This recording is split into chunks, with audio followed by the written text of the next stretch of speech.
नमः शिवाय गुरवे सच्चिदानन्दमूर्तये निष्प्रपञ्चाय शान्ताय निरालम्बाय तेजसे। हरिओम प्रभु जी। आज के इस प्रश्न परिषद में आप सबका स्वागत है। आज के प्रश्न भावनगर गुजरात से नगीन भाई पिठवा जी के हैं। 3 प्रश्न पूछे हैं उन्होंने। आज पहला प्रश्न लेते हैं और पहले प्रश्न में भी 2 प्रश्न है। वास्तव में तो वो 2 प्रश्न है, उन्होंने साथ जोड़ दिया है। क्या कहते हैं? संसार माया का खेल है, उसके प्रति आकर्षण है, मोह है, तो व्यक्ति उसकी इच्छा क्यों करता है, उसके लिए संघर्ष क्यों करता है, उसकी प्राप्ति के लिए कष्ट क्यों सहता है। यहाँ एक प्रश्न। उसी में दूसरा प्रश्न उन्होंने पूछा है, मनुष्य जीवन की मूलभूत आवश्यकताओं के लिए तड़पता है तो क्यों त्यागी नहीं बनता। महाराज बात तो सही है, ये प्रश्न होने भी चाहिए। संसार माया का खेल है, अगर ये समझ गए तो बात खत्म हो गई। ये हम सिर्फ बोलने के खातिर बोलते हैं। बड़े बड़े संत लोग, महात्मा लोग, बड़े बड़े शास्त्रों में लिखा होता है कि ये संसार माया है, माया का खेल है। माया है मतलब माया का खेल है। तो देखा देखी में तोता रटन हम भी बोलने लग जाते हैं कि संसार माया का खेल है।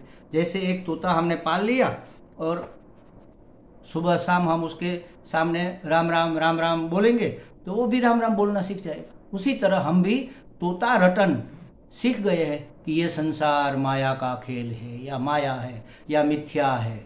हमने जाना नहीं है, वास्तव में पहचाना नहीं है, इसलिए उसके प्रति आकर्षण। आपने पूछा ना, माया का खेल है, उसके प्रति आकर्षण क्यों है? मोह है। मोह क्यों है? मोह का मतलब देखो, स्वामी अखंडानंद जी महाराज ने मोह की व्याख्या की है। उल्टी बुद्धि, हमारी बुद्धि में उल्टा घुस गया है, जैसा है उससे बिल्कुल विपरीत।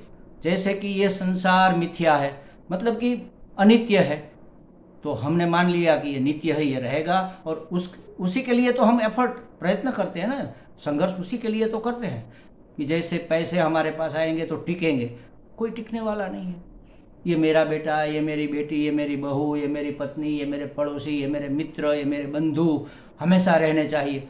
जिसको हम पत्नी, पुत्र, कलत्र, मित्र, बंधु कहते हैं वो हमेशा नहीं रहने वाले। उसके द्वारा जो अभिव्यक्त हो रहा है परमात्मा वो नित्य है। तो अनित्य संसार को, संसार उसी को कहते हैं जो नित्य के ऊपर नित्य का वेश है, नित्य का परिवेश है, नित्य की भूमिका जो करता है वह संसार, उसी को मिथ्या कहते हैं, तो उसी को अनित्य कहते हैं। तो नित्य ने अनित्य का वेश पहना हुआ है। तो अनित्य है, वो तो टिकने वाला नहीं है, उसको हमने नित्य मान लिया। अशुचि में सूची बुद्धि कर ली। एक सुंदर स्त्री अपनी पत्नी को देखा तो मोहित हो गए। मोहित मतलब उल्टी बुद्धि हो गई। आहा, कितनी सुंदर है, उसकी त्वचा कितनी रेशमी है, उसके बाल कितने घने हैं बादल जैसे, उसकी आंखें कितनी अच्छी, उसके दांत तो अनार के दाने हैं जैसे। लेकिन शास्त्र कहता है कि उस चमड़ी को जो एकदम सुंदर पैकिंग किया हुआ है परमात्मा ने, रेपर चढ़ा है, उस रेपर को जरा हटाओ, उस चमड़ी को जरा हटाओ। कहीं पर अगर वो छिल जाए, थोड़ा सा बहुत हाथ में कहीं पर छिल जाए और उसमें फंगस हो जाए, उसमें पस हो जाए, तो फिर उसको देखने को, इसको उधर रखो, देखने को भी जी नहीं करेगा। वही स्त्री है। कहाँ गई सुंदरता? सुंदरता सिर्फ वेश में है, सिर्फ पैकिंग में हमें दिखती है। तो ये जो असुंदर है उसमें सुंदर बुद्धि, अपवित्र है उसमें पवित्र बुद्धि, और जो अनात्मा है मतलब जो जड़ है उसमें आत्म बुद्धि। ये उल्टी बुद्धि हो गई है महाराज। ये मोह है। संसार का मोह माने संसार के प्रति हमारी उल्टी बुद्धि है, इसलिए हम उसके प्रति आकर्षित है। तो व्यक्ति उसकी इच्छा क्यों करता है? क्योंकि हमने मान रखा है कि वहाँ पर सौंदर्य है, वहाँ पर सुख है, वहाँ पर मौज है, वहाँ पर नित्यता है, इसलिए हम उसकी इच्छा करते हैं। हमने जाना नहीं है। सिर्फ मान लिया है, सुनी सुनाई बात हमने मान लिया है। हमने अपने आप नहीं जाना है, अपने प्रयत्न से नहीं जाना है कि यह संसार मिथ्या है, यह अनित्य है, जड़ है। इसमें हमने गुणों का आधान किया हुआ है, वास्तव में गुण नहीं है। प्लस वैल्यू, हम उसमें एक प्लस वैल्यू ऐड कर देते हैं किसी चीज में। हम अरे ये स्कूटर आ जाए तो बस जिंदगी सफल, ये गाड़ी आ जाए तो हमारी जिंदगी सफल है, जैसे कि ये जीवन भर टिकने वाली हो। ऐसी हमारी पुत्र, हमारे बेटे के लिए ऐसी बहू मिल जाए तो बस धन्य हो जाए। तो ऐसी बहू जैसे कि मिलने वाली हो, अगर समझो कि वही मिल गई तो देखकर हमने सोचा था कि ऐसी बहू, लेकिन उसका स्वभाव ताड़का जैसा था, सुपर्णखा जैसा है, तो फिर क्या करोगे? कई जैसा है, क्या करोगे फिर? झिड़कती है बात बात पर, झगड़ा करती है, रूठती है, कोई काम नहीं करती ठीक से, ढंग से कोई काम नहीं करती, क्या करोगे? ऐसी बहू हमने ऊपर ऊपर देखकर मान लिया कि ये सुंदर है, मतलब ये सरल भी होगी, सुशील भी होगी, ये गुणों का भंडार होगी। नहीं हो सकता महाराज, सब चीजें एक में आपको मिल ही नहीं सकती। तो उसके लिए हम आकर्षित होते हैं, ये उल्टी बुद्धि है, ये मोह है। उसके लिए संघर्ष क्यों करते हैं? क्योंकि हमने मान लिया है, उसमें सुख बुद्धि मान ली हमने। हमें सुख चाहिए, देखो हमें चाहिए क्या? हमें सुख चाहिए।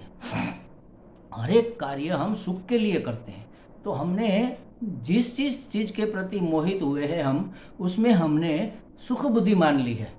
इससे हमें सुख मिलेगा, इससे हमें आनंद मिलेगा, इससे हमें प्रसन्नता मिलेगी, इससे हमें शांति मिलेगी, इससे हमें संतोष मिलेगा। शब्द कोई भी लगाओ, उसका अर्थ एक ही, आनंद। आनंद की ही सब ये शाखा प्रशाखाएं हैं, समझ लो, या तो समझो इसके ये पर्यायवाची है। तो आनंद के लिए सब हम करते हैं। संघर्ष इसलिए करते हैं कि हमने माना है कि यहाँ पर सुख है और वो मुझे चाहिए, तो उसके लिए संघर्ष करना पड़ेगा। उसके प्रति, उसकी प्राप्ति के लिए कष्ट क्यों सहते हैं? उसी लिए सहते हैं। सुख बुद्धि है, सत्यत्व बुद्धि है, सौंदर्य बुद्धि है, उसमें हमारी शुचि बुद्धि है, पवित्र बुद्धि है कि ये शुचि पवित्र है। कितनी पवित्र है ये चीज़, तो जैसे बिगड़ेगी नहीं कभी, जैसे कभी खराब ही नहीं होगी। ये हमने कभी सोचा ही नहीं ना। संसार में रहकर बार बार ठोकर खाने के बाद भी हमारी बुद्धि क्यों सोचती नहीं है? क्योंकि हमारे बुद्धि के ऊपर, हमारी समझ के ऊपर मोह के परत लगे हुए हैं, उसके आवरण, अनेक आवरण उसके ऊपर चढ़ गए हैं मोह के। ये सुंदर है, एक आवरण चढ़ गया। ये सुखद है, सुख देने वाला है, दूसरा आवरण चढ़ गया। ये नित्य टिकने वाला है, तीसरा आवरण चढ़ गया। ये शुचि पवित्र है, शुद्ध है, एक और आवरण उसके ऊपर लग गया। ऐसे कई आवरण हमने लगा के रखे हैं। तो इसीलिए उसको प्राप्त करने के लिए कुछ भी करना चाहे हम कष्ट से। देखो महाराज, इस इतिहास को उठाकर देख लो आप, बड़े बड़े युद्ध क्यों हुए हैं?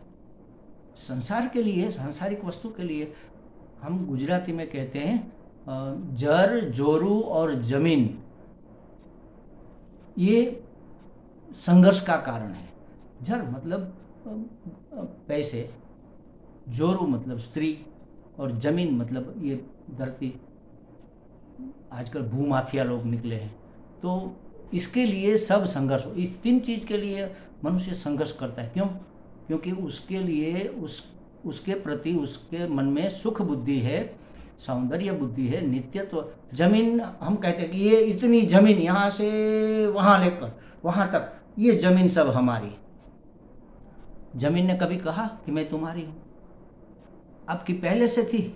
हाँ, मेरे पिताजी की पहले से थी। पिताजी की पहले से थी? नहीं, पिताजी ने किसी से खरीद कर ली हुई थी। तो किसी और की थी ना।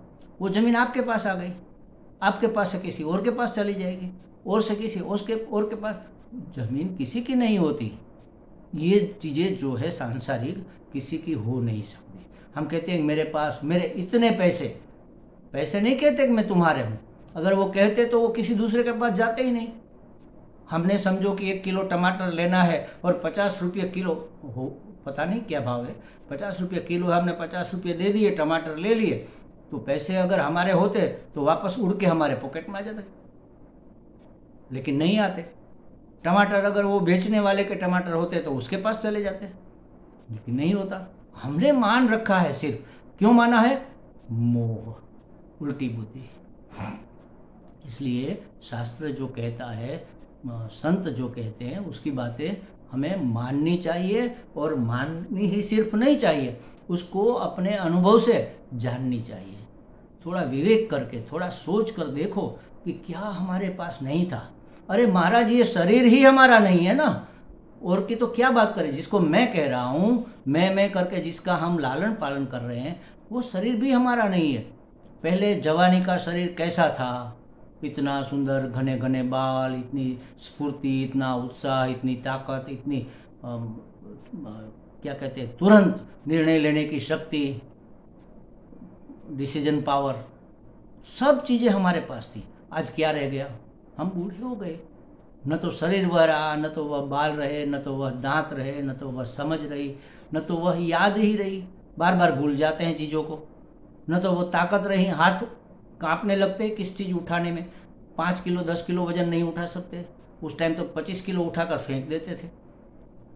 तो महाराज, जब ये शरीर ही चला जा रहा है, यही हमारा नहीं है, तो संसार कैसे हमारा हो सकता है? फिर भी हम उसको अपना मानकर, हम मानते हैं कि हम उसको गेन कर लेंगे, हम उसको प्राप्त कर लेंगे, फिर वो हमारे पास ही रहेगा, कहीं जाएगा नहीं। इसके लिए हम संघर्ष करते हैं, इसकी प्राप्ति के लिए हम कष्ट सहते हैं। उसी प्रश्न में आपका दूसरा प्रश्न है, वो बिल्कुल उससे अलग है।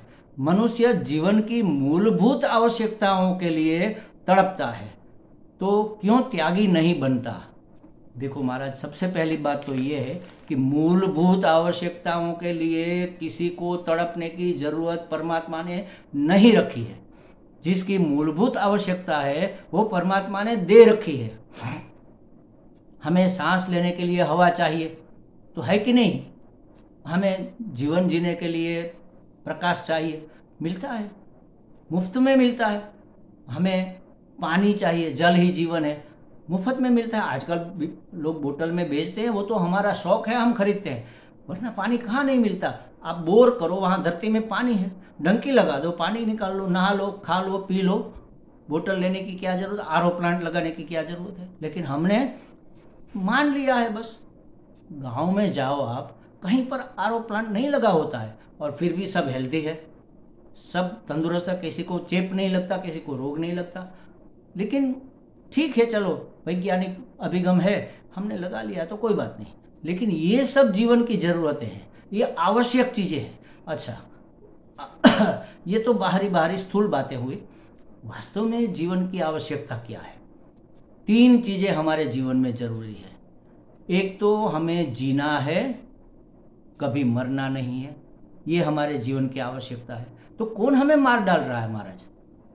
कोई नहीं मार डाल रहा है। अगर कोई मारने वाला है, हमें मौत का भय लगता है, बीमारी से हम मर जाएंगे, कोरोना से मर जाएंगे, झगड़ा हुआ कोई हमारा खून कर देगा, या तो धरती कंप होगा, हम जमीन में समा जाएंगे, या तो ऊपर से बिजली गिरेगी, कुछ भी जो भी होगा, मरेगा कौन? जो जन्मा है वही मरेगा ना। हम तो जन्मे नहीं, ये शरीर जन्मा है तो शरीर मरेगा। तो जो हमारा स्वाभाविक, हमारा लक्षण है, जो हमारा स्वभाव लक्षण है, सत्य, हम सत्य है, तीनों कालों में टिकने वाले सत्य स्वरूप है। पहले भी थे, आज भी है, कल भी रहेंगे। कई बार हमने इस शरीर का उदाहरण देकर कहा है कि बचपन में जो हमारा शरीर था वो नहीं रहा, लेकिन हम तो पूरे के पूरे रहे। जवानी का वो शरीर नहीं रहा, लेकिन हम तो वही के वही रहे। तो हम तो नहीं गए शरीर के साथ। अब इस शरीर के जाने के बाद कैसे जाएंगे? अब तक नहीं गए तो कहने का मतलब ये है कि सत्य स्वरूप हम है, इसलिए हमारी आवश्यकता हमें ये लगती है कि हमें जीवन जीना है। जियो और जीने दो, बस हम जिएंगे और सबको जीने देंगे, और सबको भी यही चाहिए कि वो भी जिए और हमें जीने दे, हमें परेशान मत न करें। तो ये हमारी मूलभूत आवश्यकता है, वो वास्तव में वो हम है ही। लेकिन अज्ञान के कारण हम मान रहे हैं कि हम अनित्य है, वास्तव में हम नित्य है। नित्य का मतलब ही है सत्य। सत्य मतलब तीनों काल में अबाधित, टिकने वाला, कभी जाने वाला नहीं, जिसका बाद नहीं होता, तीनों कालों में वही। तो नित्य की हमें आवश्यकता है और हम नित्य है, इसलिए तो हर एक चीज़ में हम नित्यत्व ढूंढते हैं। देखो, हम एक छोटा सा ये वस्त्र भी लेने जाएंगे तो क्या कहेंगे, अच्छा वाला है ना महाराज, दुकानदार से पूछेंगे, हाँ हाँ अच्छा टिकेगा ना, हाँ टिकेगा, बहुत टिकेगा महाराज, ये तो लंबा टिकेगा। टिकाऊ चाहिए हमें, नित्य रहने वाला चाहिए। 200 रुपये के स्लीपर लेंगे ना, तब वो रेकड़ी में से तो भी पूछेंगे कि ये टिकेगा ना, हाँ हाँ महाराज बहुत टिकेगा, ये तो बहुत अच्छे है। टिकाऊ चाहिए, नित्य चाहिए, क्योंकि हमारा स्वभाव ही, हमारा स्वरूप ही नित्य है। नित्य स्वरूप हमें, सत्य स्वरूप हमें, तो ये हमारी आवश्यकता है, वो तो हम है ही। दूसरा, हम चित्त स्वरूप है, ज्ञान हमारी आवश्यकता है। तो अपरा ज्ञान तो मिलता ही है जगत में, और परा ज्ञान तो हर एक में है ही, लेकिन उसके ऊपर आवरण पड़ गया है महाराज। देखो, कहीं मैंने सुना था कि वैज्ञानिकों ने एक प्रयोग किया कि एक जो अणु या समझो परमाणु, जो भी छोटा सा कण, उसको यहाँ से फेंका और बड़े बड़े कैमरे लगाए और एकदम शार्प कैमरे लगाए, और बीच में जर्मन का एकदम ट्रांसपेरेंट कांच रखा, जैसे समझो कि हमें लगेगा कि कांच कुछ है ही नहीं, हम ऐसे ही चले जाएंगे, उससे टकरा जाएंगे। इतना ट्रांसपेरेंट, इतना क्लीन, इतना स्वच्छ। तो यहाँ से एक परमाणु को किसी बंदूक या किसी फोर्स में लगाकर फेंका गया, तो परमाणु सीधा जा रहा है। जैसे वो कांच आया तो ऐसे घूमकर फिर चला गया, उससे टकराया नहीं। उसको भी अक्ल है महाराज कि हमें कैसे जाना है। देखो, पशु को भी अक्ल है कि हमें क्या खाना है। बछड़ा, जब गाय बछड़ा देती है तो सबसे पहले वो गाय का थन ढूंढता है वो दूध पीने के लिए। उसको ज्ञान है कि मुझे भूख लगी है तो मुझे दूध चाहिए, वो कहाँ मिलेगा। वो गाय का सींग अपने मुंह में नहीं लेता। कहने का मतलब यही है कि हर एक में ज्ञान है, पशु में है, पक्षियों में है। पक्षी को पता है कि हमें क्या, कहाँ उड़कर कहाँ जाना है, क्या खाना है। किसी को खाने का लिस्ट नहीं दिया गया, लेकिन आज तक जो चीज उसके लिए खाद्य है उसके सिवा उसने कुछ नहीं खाया। पशुओं ने, पक्षियों ने, पशु घास खाते हैं, हरा घास खाते हैं या सूखा घास खाते हैं, उसके सिवा कुछ नहीं खाते। देखा कभी आपने उसको मांसाहार करते हुए? किसी बकरी को आपने देखा कि वो आज दारू की दुकान पर चली गई और एक बोतल गटगटा गई? नहीं, ये नहीं हो सकता, क्योंकि उसको ज्ञान है कि उसको बकरी कैसे बने रहना है। मनुष्य को भी ज्ञान है कि मनुष्य कैसे बने रहना है, लेकिन हम ओवरवाइज हो रहे हैं। मनुष्य होते हुए विवेक का उपयोग नहीं कर रहे हैं, इसीलिए परेशानी है सब। तो ज्ञान हमारी दूसरी चित्त स्वरूप है, हम ज्ञान स्वरूप है, और इसीलिए वो हमारी जीवन की आवश्यकता हमें लगती है। जब तक हम जान न ले कि हम ज्ञान स्वरूप है, तब तक वो हमारी आवश्यकता रहेगी। महाराज देखो, पानी को गर्म करो तो वो घूमता है अंदर, फिर गैस बंद कर दो तो फिर भी वो घूमता रहता है। आप सूक्ष्म दर्शक यंत्र से देखो, कब तक घूमेगा? जब तक वह ठंडा न हो जाए तब तक घूमता रहेगा। पानी ठंडा होता है, वातावरण से 2-4 डिग्री ठंडा होता है, वहाँ तक अब वो जब ना आ जाए, पानी अपने स्वभाव तक ना पहुँच जाए, तब तक वो उसमें उत्पात मचा रहेगा। महाराज हम में भी उत्पात है, यहाँ से वहाँ, वहाँ से यहाँ भाग रहे। क्यों? सच्चिदानंद को ढूंढने के लिए। हमें पता नहीं है कि हम किसको ढूंढ रहे हैं। हम सुख ढूंढ रहे हैं, लेकिन सुख स्वरूप हम है। हमें कहीं बाहर से सुख मिलने वाला नहीं है, विषयों में सुख नहीं है। अगर होता तो एक बार मिल गया, फिर भाग क्यों जाता, चला क्यों जाता? हमने सोचा कि एक बंगला बन जाए न्यारा, उसमें एक गाड़ी हो जाए, आहा आनंद आ जाए। बंगला बन गया, गाड़ी आ गई, सब आ गया। कितने समय तक आनंद टिकेगा? 4-6 महीने, फिर आनंद चला जाएगा। बंगला तो आ गया, आनंद कहीं और रह गया। गाड़ी तो आ गई, आनंद कहीं और रह गया। कहाँ रह गया? हमारे अंदर। हम ही आनंद स्वरूप है। तो हमारी मूलभूत आवश्यकता तो यही है, सच्चिदानंद की प्राप्ति, जो हम है ही। ये इसलिए शास्त्र ने कहा ये प्राप्तस्य प्राप्ति है, और इसलिए मनुष्य मूलभूत आवश्यकताओं के लिए तड़पता है। आप जो कह रहे हैं मूलभूत आवश्यकता, खाना पीना, रोटी कपड़ा मकान, ये मूलभूत आवश्यकता नहीं है। ये तो शरीर टिकाने के लिए, और वो भी भगवान ने दिया है। हमारे यहाँ कहावत है कि भगवान भूखा पेट उठाता है, भूखे पेट किसी को सुलाता नहीं है। किसी ने, भगवान हमें दे ही देगा, रूखी सूखी रोटी दे देगा, लेकिन हमें तो पकवान चाहिए। भगवान ने कहा कि भाई योगक्षेम वहामी हम, मैंने कहा है मैं आपका योगक्षेम वहन करूंगा, आपको भोजन की व्यवस्था करा दूंगा, लेकिन पकवान मिलेगा ये कोई शर्त नहीं है। आपके प्रारब्ध में होगा, पुण्य कर्म होगा तो आपको पकवान भी मिलेंगे, और नहीं होगा तो रूखी सूखी मिलेगी। और बिल्कुल नहीं होगा तो आपको एक टाइम भूखा भी रहना पड़ेगा, लेकिन मर नहीं जाएंगे, ये पक्की बात है।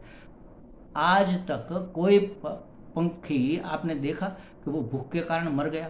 नहीं मरता, उसको भी मिल जाता है। तो हम तो मनुष्य है। तो कहने का मतलब ये है कि हमारी जो आवश्यकता है स्थूल स्वरूप में वो भी हमें उपलब्ध है, प्राप्त है, और हमारी वास्तविक आवश्यकता जो सच्चिदानंद स्वरूप की प्राप्ति है, प्राप्त से प्राप्ति है, उसके लिए हम तड़पते हैं, लेकिन फिर भी त्यागी नहीं बनते। क्यों त्यागी नहीं बनते? क्योंकि हम जानते नहीं कि त्याग से ही प्राप्ति है, पकड़ने से प्राप्ति नहीं है। इसलिए हम हर चीज का संग्रह करते, परिग्रह करते। त्यागे नहीं के अमृतत्व मानसु, कैवल्य उपनिषद में कहा है, त्याग से ही कैवल्य की प्राप्ति है, अमृतत्व की प्राप्ति है। हमें अमर होना है, हमें ज्ञानी होना है, हमें सुखी होना है, हमें आनंदित होना है, संतुष्ट होना है, शांत होना है, तो महाराज त्याग करो। परिग्रह से शांति नहीं मिलेगी, परिग्रह से तो उत्पात होगा।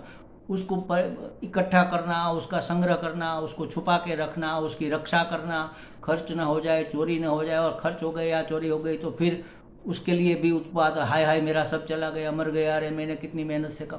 तो परिग्रह में तो दुख ही दुख है, त्याग में शांति है। त्यागांतरम शांति, गीता जी में भी कहा है, त्याग के बाद तुरंत शांति मिलती है।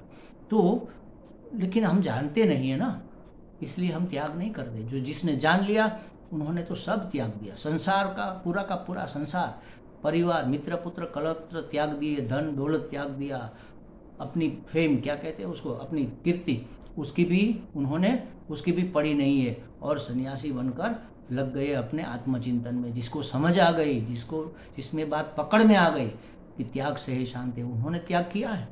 लेकिन हम नहीं जानते हैं, इसलिए त्याग नहीं कर पाते हैं। हमें लगता है नगीन भाई जी को स्पष्टता हो गई होगी। उसके और 2 प्रश्न है, वो फिर कभी लेंगे। हरि ओम।